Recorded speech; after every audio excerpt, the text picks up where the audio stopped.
Hi hello నమస్తే, welcome to Suman TV. So right now మనతో పాటు ఉన్నారు homeopathy physician doctor Marapalli Chetan Raj గారు. సో హెల్త్కి సంబంధించి చాలా టిప్స్ కూడా ఇస్తూ ఉంటారు, చాలామంది ఫాలో అవుతున్నారు. సో నవేడేస్ ప్రతి ఒక్కరికి ఏదో ఒక ఇష్యూతో బాధపడుతున్నారు కాబట్టి ఒక్కొక్క ఇష్యూ గురించి ఆయన్ని అడిగి మరిన్ని విశేషాలు తెలుసుకుందాం. హాయ్ డాక్టర్ గారు, నమస్తే. నమస్తే మేడం. నమస్తే. సో బేసిక్గా మీ ప్రతి వీడియోలో ప్రాబ్లంతో పాటు సొల్యూషన్ కూడా చాలా క్లియర్గా చెప్తారు అని అంటుంటారు. అండ్ ఇప్పుడు నవేడేస్ ప్రతి ఒక్కరికి ఓవర్ వెయిట్, ఈజీగా వెయిట్ పుటాన్ అయిపోతున్నాం అంటున్నారు. బేస్డ్ ఆన్ లైఫ్ స్టైల్ అది మోడిఫై చేసుకుంటే ఖచ్చితంగా వెయిట్ అనేది గెయిన్ అవ్వరని అందరూ చెప్తుంటారు. బట్ ప్రాక్టికల్గా ఓకే, బట్ ఏదంటే ప్రతి ఒక్కరి లైఫ్లోకి వెళ్ళి చూస్తున్నప్పుడు ఒక్కొక్క బాడీ ఒక్కొక్క తత్వం ఉంటుంది. ఇంతమంది ఒకటే ప్రాబ్లమ్ని ఫేస్ చేస్తున్నారు. అసలు నవేడేస్ వెయిట్ గెయిన్ అనేది ఎందుకు ఫేస్ చేస్తున్నాం అందరం? ప్రతి బాడీ తత్వం వేరే ఉంటుందని మీరు చెప్పినట్టు అట్లా ఉంటుంది, ఓకే.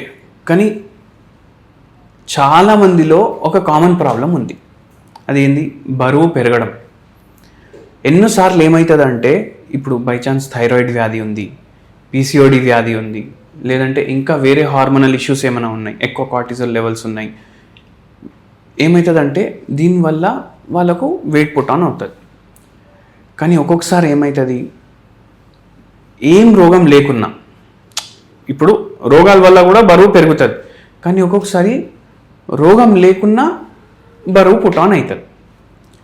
అయితే ఎప్పుడైతే ఈ రోగం లేకుండా బరువు పుట్ ఆన్ అవుతుంది కదా, అక్కడ ప్రాబ్లం ఏదైతే రైజ్ అవుతుందో దానికి సొల్యూషన్ కూడా మనకే ఈజీగా దొరుకుతుంది. ఏంటంటే ఇప్పుడు విత్ ఏజ్, ఇప్పుడు చూడండి, చిన్న చిన్న పిల్లలు ఉంటారు, మ్యాక్సిమం బక్కగా ఉంటారు. వాళ్ళకేంది, వాళ్ళ పేరెంట్స్ అరే మా బాబు బక్కగున్నాడు అని పరేషాన్ ఉంటారు, తింటలేడు అనేసి. యాక్చువల్లీ పొట్ట సైజ్ చిన్నగానే ఉంటుంది, కానీ మనం ఏం చేస్తాం, ప్లేట్ మొత్తం రైస్ తోటి నింపేసి మొత్తం ఇప్పుడు తిను కూర్చోనని చెప్తాం. దాంట్లో ఏమవుతుంది, చిన్నప్పటి నుంచే మనకు ఓవర్ ఈటింగ్ అలవాటు అవుతుంది. ఇప్పుడు మనకేమనిపిస్తుంది విత్ టైం, అరే నేను తక్కువనే తింటున్నా కానీ బరువు పుట్ ఆన్ చేస్తున్నా అనేసి. అయితే మెయిన్ ప్రాబ్లం ఏంటంటే ఓవర్ ఈటింగ్ వల్ల చాలామందికి బరువు పెరుగుతుంది అట్లా. అందుకే ఎప్పుడైతే మన కాలేజ్ నుంచి బయటికి వస్తాం, దాని తర్వాత మనకు వెయిట్ గెయిన్ అవ్వడం స్టార్ట్ అవుతుంది. ఎందుకు? ఆ ఏజ్లో మెటబాలిజం తగ్గుతుంది బాడీది. ఆల్రెడీ ఇప్పటి వరకు కూడా మనం ఎన్నోసార్లు ఓవర్ ఈట్ చేస్తాం, దాని తర్వాత ఏంటంటే మెటబాలిజం తగ్గుతుంది. ఒక్కసారి మిడిల్ ఏజెస్లో 20, 25, 30 ఆ ఏజెస్లో మెటబాలిజం తగ్గుతుంది బాడీది. అయితే మనకు కావాల్సిన ఫుడ్ కూడా మనం తగ్గించాలి, ఎందుకంటే ఫిజికల్ యాక్టివిటీ కూడా ఉండలేదు అట్లా. సో వెయిట్ ఎక్కువ గెయిన్ అయిన వాళ్ళు ఏంటంటే వెయిట్ లాస్ జర్నీ చేయాలని చూస్తున్నారు. ఫుడ్ తీసుకునే విషయంలో చాలా జాగ్రత్తలు తీసుకుంటున్నారు. చాలామంది ఏంటంటే వెయిట్ లాస్ కొంతమంది న్యాచురల్గా ఆర్గానిక్గా అవుతున్నారు, ఇంకొంతమంది వేరే దానివల్ల కూడా అవుతున్నారు. వేరే వల్ల వెయిట్ లాస్లో చూస్తే మజిల్ లాస్ ఎక్కువ అవుతుంది. మజిల్ లాస్ కాకుండా మజిల్ బిల్డ్ చేసుకుంటూ వెయిట్ లాస్ అవ్వాలంటే ఎలా? మజిల్ లాస్ కాకుండా వెయిట్ లాస్ చేయాలంటే ఎట్లా అని మీరు అంటున్నారు. మనకు బాడీలో మెయిన్గా ఉండేది 3 మ్యాక్రోన్యూట్రియంట్స్. అది ఏంది? Carbohydrates, proteins, fats.